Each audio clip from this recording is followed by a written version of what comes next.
Welcome to Spectrum News at 12. I am Rita Inung, coming to you live from Uyo.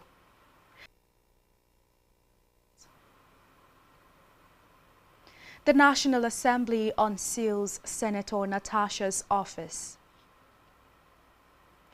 Akwa Ibom Police Command launches empowerment program for officers' wives.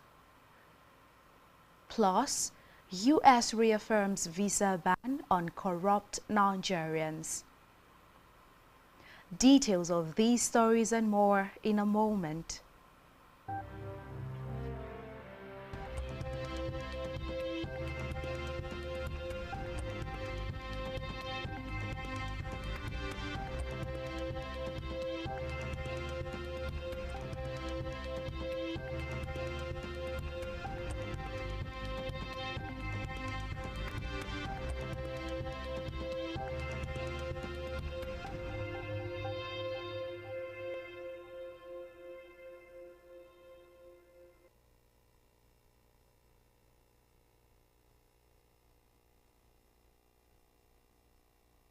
Good afternoon and many thanks for staying tuned. We begin the news this afternoon from the legislation where the National Assembly has postponed the resumption of plenary sessions by 2 weeks. Originally scheduled to resume on September 23rd, plenary will now commence on October 7th. This was disclosed in a memorandum sent to all members of the National Assembly and signed by the clerk, Kamaru Ogunlona. In the memo, he requested all the distinguished senators and House of Representative members to take note of the new date and adjust their schedules accordingly.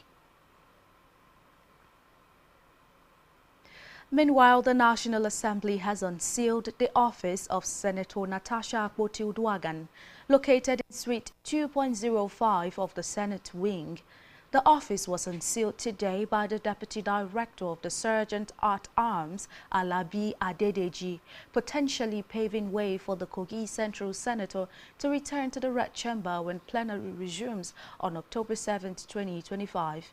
Recall that the Kogi Central Senator had a week earlier written to the upper chamber to notify them of her intention to resume duties following her 6-month suspension.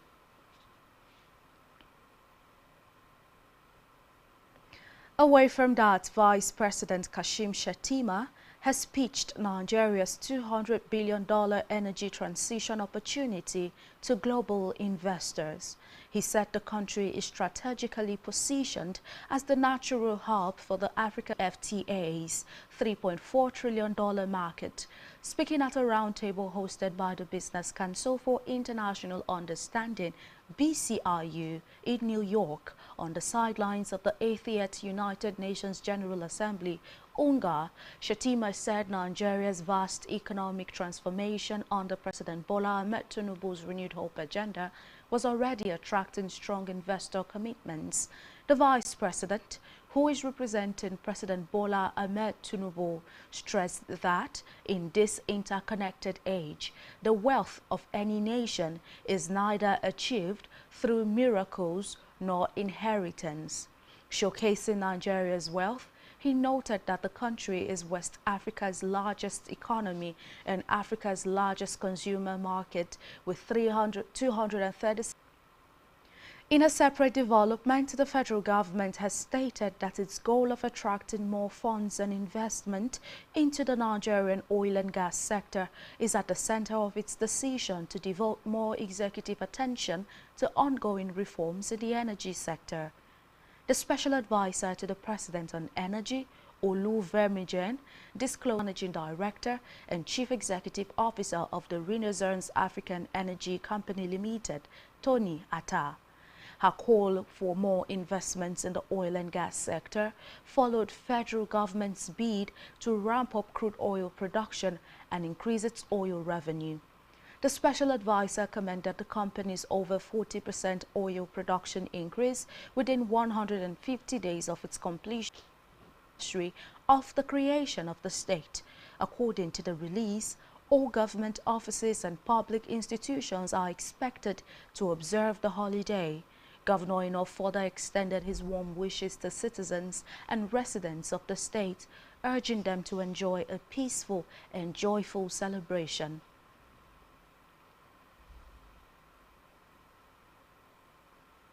Meanwhile, Akwa Ibom State Governor Pastor Moino has emphasized the importance of sustained unity and collective effort among citizens and residents in driving the progress and growth of the state.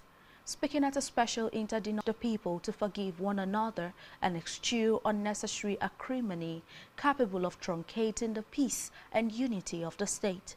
He underscored the value of every leader's contribution in the past, committing to continue collaborating with past leaders, showing respect for their services and honoring their legacies. The governor commended the great sense of unity, maturity and understanding shown by the leadership of the various political parties in the state, and also appreciated past leaders and stakeholders for turning up for the event. Government House correspondent Jane Uwa reports that the governor thanked the people for their steadfastness, support and unwavering belief in the state to achieve greater impact, and reminded the people of the ongoing INEC voters registration exercise, urging them to get registered in readiness for the elections when the time comes.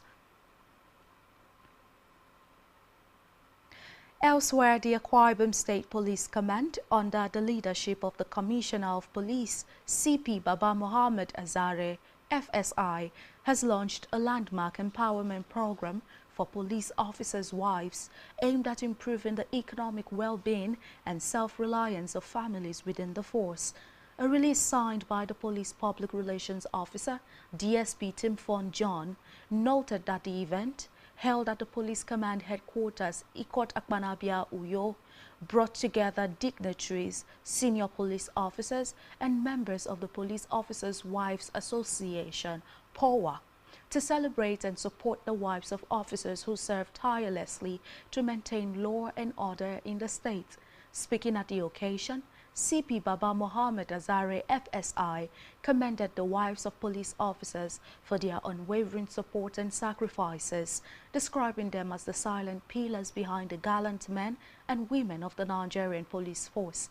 He emphasized that the Empowerment Initiative is designed to provide skills, tools and financial support that will enable beneficiaries establish small-scale businesses, become self-reliant and contribute to the economic growth of their families and the wider society. The CP also appreciated the V-Care for Development Foundation and other organizations and sponsors who contributed to the success of this epoch-making event. Your commitment to the welfare of our officers and their families is a testament to the spirit of collaboration that drives development in our dear state. I equally thank all our donors, those that are here and those that are not here, including our gallant police officers. To the beneficiaries of today's empowerment, I urge you to take full advantage of this opportunity. Let the skills and resources provided today serve as a foundation for building businesses, supporting your households, and inspiring other women around you. Let us prove that empowerment is not just about receiving, but about growth, innovation, and creating a legacy of self-reliance. In conclusion, I want to reaffirm the commitment of the Nigeria Police Force, Akwa Ibom State Command, to ensuring the security and safety of all residents. As we protect the state, we remain equally committed to supporting initiatives that uplift the welfare of our officers and their families. And this will be a continuous exercise, I assure you. Together, let us continue to build a police force that is not only strong in service, but also compassionate in caring for those who stand behind the badge. Thank you, and may God bless the Nigeria Police Force, Akwa Ibom State Police Command, and the Federal Republic of Nigeria. I want to Akwa Ibom State Unkoyo Egbe expressed gratitude to the State Command and all partners for making the initiative a reality, pledged to continue efforts to enhance the welfare of police families. especially for thinking towards this direction of empowering our women. And of course, you know, when the home front is in order, the workforce will move forward. Thank you very much, Baba. God bless you. And I also want to thank our well-wishers who supported us in this program, like the VK. You're welcome. God bless you. I want to thank every one of us that find time to be here to witness this epoch-making occasion. Thank you very much. We, the poor members, and all the beneficiaries will be able to make use of whatever is presented to us to the betterment of the family and to Nigerian Police Force at large. Thank you very much, sir, and God bless you. Highlights of the event were the distribution of empowerment materials such as sewing machines, grinding machines, hairdressing kits, deep freezers, mixers, cookers and gas cylinders, amongst others. And now to Africa, where the West African states of Mali, Burkina Faso and Niger have announced their withdrawal from the International Criminal Court (ICC), stating that they no longer recognize its jurisdiction. The three military-led countries accused the court of arbitrarily prosecuting war crimes and serving as an instrument of neo-colonialism and its repression. They emphasized their commitment to upholding human rights protection in line with their values.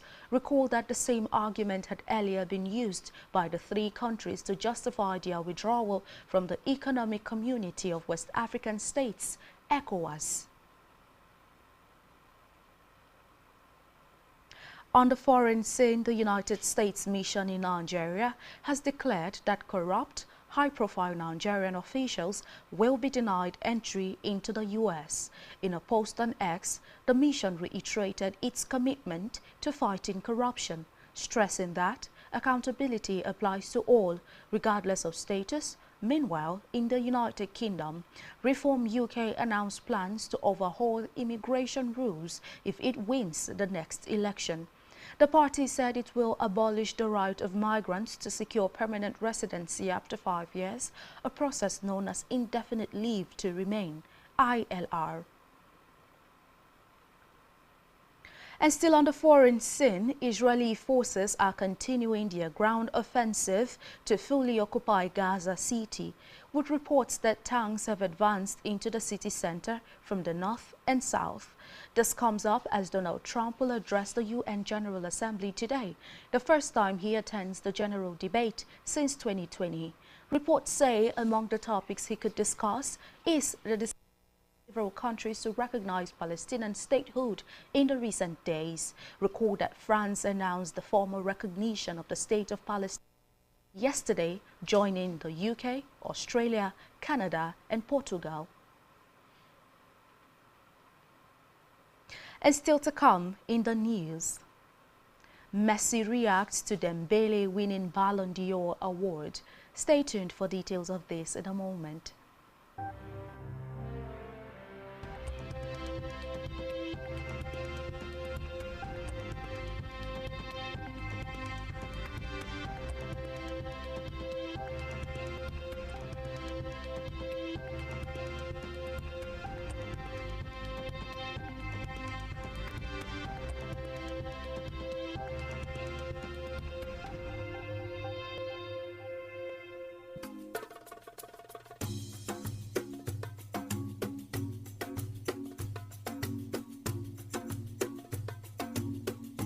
Broadening your horizon is what every living being not only genuinely desires, but heartily pursues and intentionally invests in. For in the gathering of men, only those whose minds are in tune with the dynamics of the past, present, and future innovations, inventions, politics, and governance are respected We are Spectrum Television, and broadening your horizon is our obsession. Rescan your decoder now to connect Spectrum Television on the frequency 12589, symbol rate 26250. That is frequency 12589, symbol rate 26250. Polarization horizontal, and join our online community at spectrumtvlive.ng. For further inquiries, please call 0704 158 5642 or 0407. Spectrum Television 07. Spectrum Television, broadening your horizon.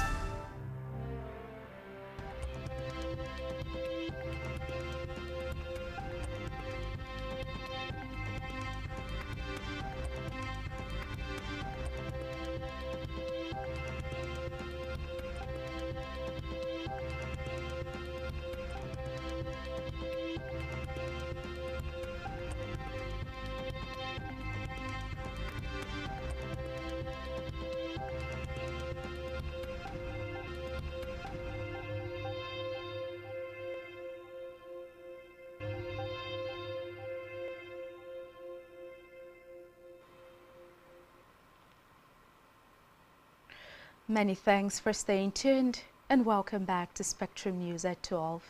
Now we take you through the rest of the news stories. On our business news, data released by the National Bureau of Statistics (NBS) has revealed that Nigeria's gross domestic product (GDP) grew by 4.23% on a year, and resilience in the economy. According to the report, the agricultural sector grew by 2.82% in the real to the 3.72% in the corresponding period of the previous year. Meanwhile, the services sector recorded a real growth of 3.94%. And still in business, the Nigerian Extractive Industries Transparency Initiative, NATI, has endorsed the recent decision of the federal government to revoke 1,000 who defaulted in paying statutory fees or failed to meet other obligations.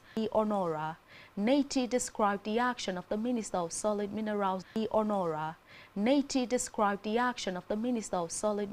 Development, Dr. Dele Alake, as bold. Into the statement, the licenses revoked include 584 exploration licenses, 65 mining leases, 144 quarry licenses, and 470 small-scale mining leases. The NATI's support for the move is anchored on its recent industry report.